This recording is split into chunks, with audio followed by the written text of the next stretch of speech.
What's up, everybody? Welcome to ITG Daily, the show that brings you the hottest in gaming news. I'm Drew Bosley. You find me on Twitter at ArtisticGamer28, and that's the one, the only. It is Scott Savage. You can find him on Twitter at Savage. Scott, happy Friday, my friend. We made it. Into another weekend. Well, the whole week was a blur. Whew, absolutely. Big shout out and thank you to everybody who stopped by this stream for Horizon Forbidden West yesterday, and a big shout out to our friends over at PlayStation for giving us a copy of the game to give away to one lucky fan this weekend. We'll announce the winner of that, Scott, where they can be joining us live over on twitch.tv/theofficialITG, as well as YouTube at Inside the Game Official. If you can't join us live, hit us up later. InsideTheGame.ca, podcast services and TV streaming networks around the globe. Don't forget, coming up on April 2nd is the main mission Coming in House charity stream. Will be there supporting a great cause. You can swing by too. You can already be a part or help to donate by going to mainmission.ca. Scott, it's a long weekend, dude. We're going to be off on Monday. Any plans this weekend? What's going on? Oh, there's a couple games that I've been trying to circle back around to because I discovered my 360 cache of games actually. So I've been looking way back. I think I'm going to play The Darkness 2. The Dark? Wow, really? Yeah, that'd be cool. All right. I can get with that. I like The Darkness, dude. I have all their comics. Oh, really? Okay, I shouldn't say all of them because at one point I eventually had to stop because dude, they weren't stopping. So I was like, "You're taking too much of my money. I need some of it back." So is he Marvel or DC? Because I just learned that he was actually a comic hero. No, it's hero. I believe it's Image. Don't quote me on that. It is literally right behind me. I just don't want to leave the show. So, speaking of show, coming up on today's episode, Ubisoft says Skull and Bones development is going well. Scott, let's take that one in. Skull and what now? Yes, right. And I haven't heard that name in years. Oh, man. Well, it's kind of one of those things, right? And if you thought No Man's Sky was going to finish up anytime soon, you were wrong. And EA partially blames Halo for the bad reception of Battlefield 2042. Really? You're kidding. Come on, man. Let's get into what's going on in the world. A Skull and Bones development going well, says Ubisoft. This comes from Stephanie over at VG247. Ubisoft has said the development on games coming during its next fiscal year is going well. And this includes the long-delayed multiplayer pirate game Skull and Bones. Yo, about time, Scott. We've been just recently talking about this game, dude. Yeah. I mean, it's been almost a decade now. That is correct. Yeah. Speaking during the company's Q3 call to investors, Ubisoft CFO Frederick Duguay even went so far as to say the company is very happy with the artistic direction and the progress of the game so far. The progress, you say? Oh, man. This sounds like good news for those who have been looking forward to the game. And if it doesn't get delayed again, it means the game could come out sometime between April 2022 and March 2023. Man, Scott, do you have any inclination of when you think we'll see this game? Are you at this point even excited to see this game? I'm a little worried at this point because whatever we get, I don't know if it'll add up to a decade of hype. It might just be an unwinnable fight at that point, but I do want to see it come to fruition just because it's been so long and there's a good idea there. It really could work out. Well, just to backtrack, I feel like we'll see it. Maybe we'll see something about the game by this window we're looking at. But E3, do you think we'll see it at E3? Are we going to see an E3? That's a bigger question. That's fair. Yeah, no, I'm pretty sure that got canceled this year as well. Jeff Keighley, my inbox is open if you know anything about this at all. Well, it was announced at E3 in 2017. Skull and Bones has been in development since 2013 and started as an offshoot of Assassin's Creed Black Flag. Instead of being released as a post-launch update, the project became its own title and went into development at Ubisoft Singapore. 2013, dude, it is almost a decade now. Can they live up to the hype? I don't know. Kotaku also reported that it stated the project sailed past its initial budget and has cost Ubisoft around $120 million. Holy, Dude, okay. they're not getting that back. Like, I can't believe they just haven't scrapped it. Honestly, I can't believe it's still in production to this day. Almost a decade later, $120 million. Do you think they can recoup that cost? That's a huge amount to recoup. I imagine that isn't going to happen quite in full. No. But with that amount of money spent, though, there must be something. There must be some sort of a game put together, even if it's in pieces. Do you think, so here's my thinking then in this case, right? They're going to launch Skull and Bones. It'll come out. It'll probably be to mixed reception on fans, critics alike. And from there, they get into the sequel where they hope to really recoup on that cost. I could be completely off on this, but as my speculation at this point, they just need to get the game done and out. And see what they can recover. And then from there, take all the assets and everything they built and designed and all the battle mechanics and everything and carry it over into the next game, and hopefully they're fine-tune, tweak, maybe whatever they got to do, and hopefully recoup everything at that point, because I don't think they're going to get anything back, dude, that's going to meet $120 million. Very possible, Scott. It is very possible. Anything can happen at this day and age. Maybe Ubisoft will get purchased by Xbox. Who knows?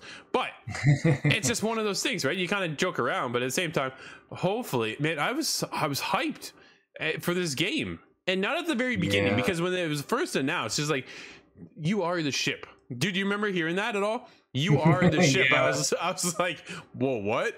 No, I'm a pirate, man. Do you not play Black Flag? That's what I want to be. I want to be a pirate on the high seas, robbing everybody else. And then Sea of Thieves came along. I wonder if Sea of Thieves took the air out of the sails of that one. Nicely done, my friend. I gotta stop that. You're on fire. That's it. We got to move on already, Scott. Let's move it. It's going to No Man's Sky. Creator says the game isn't finished by a long shot. What? Really? This comes from Michael over at PSU. Speaking during an interview with IGN, Hello Games' Sean Murray has revealed that the company's ambitious space exploration title, No Man's Sky, is not done, quote, by a long shot, end quote. Murray said that as many updates as we've done since launch and as many bucket list items we've checked off, our list of things we're excited about never seemed to get any shorter. The team are always coming up with new things that they want to do with the game, new content and features and areas of improvement. I'm all for areas of improvement, but do you think anybody's gonna like raise their hand? Hey, maybe we should pump the brakes a little. This didn't work out so well last time when we got super ambitious. Well, yeah, but the thing is, dude, they keep updating it and updating it. It just keeps taking off more and more to the point where now it's kind of piquing my interest. But are we at the point, Scott, that there's just so much on the go with No Man's Sky that to try and catch up, we're like way out of the loop, but just too far behind? Is there an easy way to get in? If you're a newcomer to No Man's Sky, is there a easy way to get into that loop and get kind of hooked? Because, man, there's so many new improvements. I can't believe where No Man's Sky went from launch to where they are today. You know, got to give it props to No Man's Sky and Hello Games for being able to turn that around, because Sean Murray did promise a lot of things and didn't go very well at launch. But now, dude, it's a whole new game. Oh, yeah. No, they are a great example of if you do put in enough effort, you can just pull it around. Yeah, it is a good redemption story. And Sean took he took a beating online. So he did. I want to see it work out well. That's why I'm afraid. Don't bite off too much. Well, I think it is working out well. Obviously, the game's still going. It's still very viable, and the community behind that is thriving. So the fact that they keep pumping out more and more content, dude, it's not like Red Dead Redemption. Like, let's take a look at Red Dead Online. The community's there, but we're starving for content. That's not the case here with No Man's Sky. The content just keeps dropping and more of it, and they have more plans. Dude, if you're a No Man's Sky fan right now, you got to be pretty excited to know that Sean Murray says there's still lots in the pipeline. Yeah, oh yeah, no, it's a good. If you got onto that game in the right time zone, we're a little bit too far out of it. Looking I think at so, it now, right? If you got in around the time they had frigates in orbit, then you probably having a great time on that game. Oh man, I keep watching from the outside in, and I'm like, oh, I just want to be a part of that family. Somebody bring me in, open up your arms, and give me a hug while I get in there and try and weasel my way into the game. Does anybody need an engineer captain? I am Scotty, after all. Oh, that's fair. Man, you are hot today, Scott. Let's move on. It's EA partially blames Battlefield 2042 reception on Halo Infinite and COVID report. Oh, this comes from Stephanie over at VG 24/7. Dude, this one. How do you blame another company on your own mistakes on the launch? Yeah, I don't quite understand what they're trying to say here, because if they took some sales away, okay, I can understand that. But sure. To say that the quality of the game suffered, I don't think that's anyone else's fault. No, absolutely not. Apparently, Halo Infinite's surprise multiplayer launch hurt the game. This comes from Stephanie over at VG 24/7. The report states that in a meeting, EA Chief Studio Officer Laura Mealy and other executives from the company discussed Battlefield 2042's launch woes. In the meeting, Mealy states that the Halo Infinite surprise multiplayer launch just 4 days before the release of Battlefield 2042 hurt the game. This is despite the good quote early critical reception end quote the game received. COVID-19 also took part in the blame. Because of the work from home environment, the team quote ended up with more new variables in development end quote than it had experienced before the pandemic. I don't doubt that one, Scott. I can understand that one. Absolutely, right? Mealy does also admit that despite the innovation and ambition for the project, such as moving the game over to a new Frostbite engine, it was, quote, really important to acknowledge, end quote. I don't know why these quotes are here.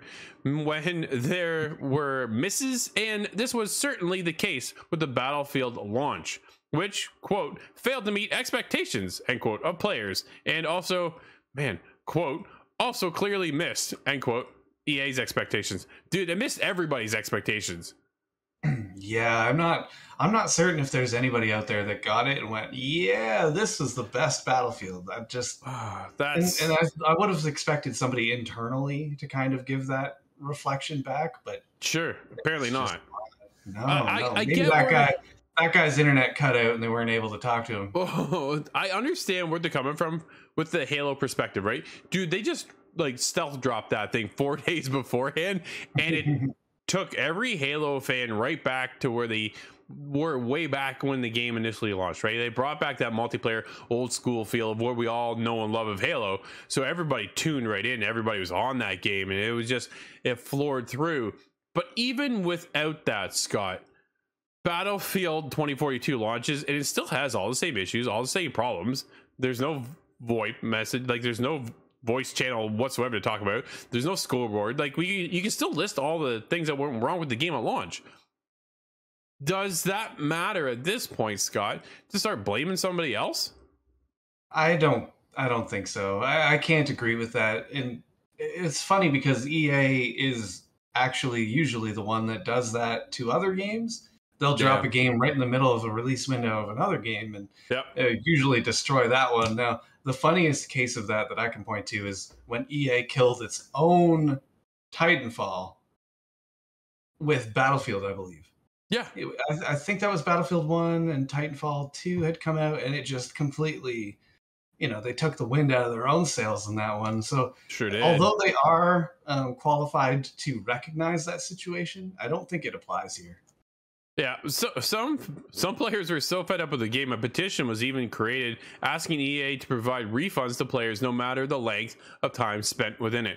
Dude, that tells you right there, it's not a Halo issue, it's a Battlefield issue, right? It's DICE not being able to meet the demands and expectations of their fans. That's what it comes down to. Unfortunately, it just needed more time. And as we talked about this not too long ago, the fact that games at launch aren't done. They need more time. They need to be more in the process of polish, bug fixes. And dude, we've got a Cyberpunk topic today as well that we'll get into that and see how that goes. There's just so many issues right now, and Battlefield, for yourself, one of the biggest Battlefield fans I know, no longer has it on his console. Yeah, it just and I gave it a chance. I kept trying, but it just still hasn't quite done it. Although, looking at No Man's Sky, I want to believe they can pull it back. Eventually, it will. Exactly. Yeah. I would have been mad if I got that. If I lined up day one for that one, I would not be happy. Well, that's just it, dude. And let's move on to the next one where a lot of us are confused right now as well. Marvel's Avengers Update 2.3 will include War Table mission select system improvements. Dude, I really question the future of where Marvel's Avengers is at right now. Here, let's get into this article. We know many of you have been eagerly awaiting our next formal roadmap for Marvel's Avengers. We aren't yet ready to reveal the next full roadmap, but we can share some news about our next update and how we're improving and changing the game in the near and medium term. Scott, I'm just at this point, man, it's like too little too late. I feel really how long was this jaded today. Was this planned to be like a live service over many years? Yes, it was. And that's the problem, right? The studio is perhaps encountering some issues with regards to the future content for the game. So it is understandable that these things will get delayed sometimes. That said, players have something to look forward to in the form of a patch preview Crystal Dynamics has laid out. To give some specific examples, let's take a peek into the patch 2.3. Oh man, first, Nick Fury is returning to lead S.H.I.E.L.D. and coordinate future Avengers Initiative missions alongside Director Hill. Man, where's Scott? I don't know, man. You know what? I have an idea. If they bring in the DLC to add to the Spider-Man one, Jonah Jameson, get him on there. He's giving you missions. That could be fun. But I wonder if this things to look forward to and also the difficulty, the uncertainty ahead. Does that have something to do with X-Men, perhaps? Oh, man, I hope there's something big at this point, right? You know what? The thing is, dude, they dropped the Black Panther DLC, and I was all in. It was so good. So you see the potential of where the game could go, right? We all played the single player, not all of us, but a lot of us played the single player story. It was incredible. You get into the multiplayer side of things, a little rocky, right? You're kind of going, okay, they're working things out. They're going to try and iron out some bugs and move on to this. They drop more characters throughout the year kind of thing, and some were met with well reception and some not so well received and kind of things like that. And you always get that, dude. You're not going to please everybody, right? That's the biggest thing. Some fans are going to be like all over this next character, some people not so much. But that's to be expected in this, and I'm okay with that. But when you get into this, dude, we talk about it all the time, this Anthem scenario of you're done the end game content and you have nothing left to do, then why am I going to stick around? And I just wanted, Scott, if it was taken to the nth degree and planned for years to come, I'd still be playing Avengers today. And I haven't touched it, dude, in at least 6 months. So it's kind of one of those things, right? And they even dropped the raid. I've been so soured by the game, and it's unfortunate because I loved so much about this game. And I'm just kind of heartbroken at where it's at right now. I'm definitely curious. I'm going to keep my ears to the ground, and we're going to take a look, everybody, when this new roadmap drops, and we will go over this with a fine-tooth comb, Scott, to see if it can pull me back in. Well, now I'm wondering if DC's Justice League is coming out with a lot hotter of a DLC package planned or something. Is there an opening still for a superhero game to kind of replace this? That's a good question, Ken. Well, so man, maybe. Right? Like honestly, there is. I got an idea here. What you got? Hulk Ultimate Destruction Remaster. Dude, that would be awesome. That was such a great game. It's a single player game, right? There's no multiplayer. And that's where the game suffers, is then the Marvel's Avengers Initiative side of things, trying to go out there with your friends and have a good time to rinse and repeat the same stuff over and over again. And that's the problem when you get into a games as service model, is trying to keep the fans interested to do stuff again that don't feel so repetitive. And that's kind of the biggest issue that I'm facing right now. Haven't done the raid just because I haven't been able to get pulled back in, Scott, and it sucks because I really wanted to try the raid. I tried Spider-Man, didn't really feel Spider-Man so much. It's just one of those things. We'll see if the roadmap is enough to kind of pull us in. It's me and Steve on the team that really get into Marvel's Avengers. Then every once in a while I shed a tear, and I'm hoping to kind of clean that up. But we'll see what happens. Scott. Oh, I want Static Shock, and then I'm in. That's the other one I always mention. When it comes to superheroes, I think of 3. Spider-Man, Hulk, and then Static Shock. That's fair. Dude, why don't you take the next one? We have... This is a trend that I'm starting to really enjoy. Atlas has launched a countdown clock. It's a weird one. This comes from an article from Matt Cook on GameRanks. Now, when did countdown clocks become a thing again? He asks. And I have the same question.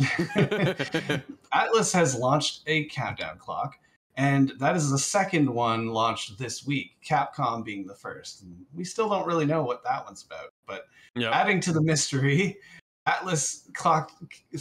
Atlas clock is ending on Monday, albeit a few hours after the Capcom one. Okay, so not very far away. We will probably be able to report on this on Tuesday. Yep.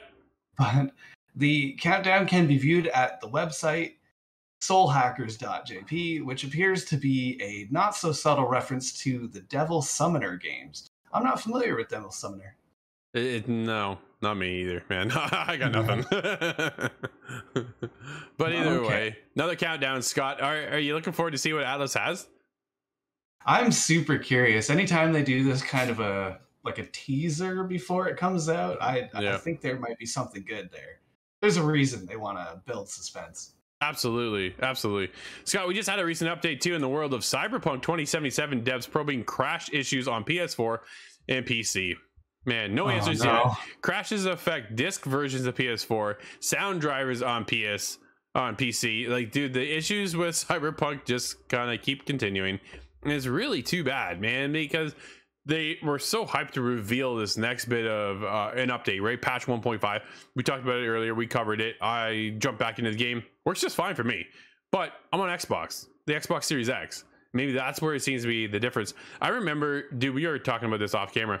We were talking about Skyrim, and when that launched on PS3 back in the day, it would lock your PS3 down. Like, it would just, that was it. Almost like brick it in some places, because it was so taxing on the cell processor that every time you open up a door or open up a drawer, you had to close that because the memory inside the PlayStation would remember that, and it would just get overloaded and shut it down. Like, it wasn't playable for years. Kind of running into that situation right here with Cyberpunk. And dude, if you have a PS4 and you're playing Cyberpunk, I doubt you're playing.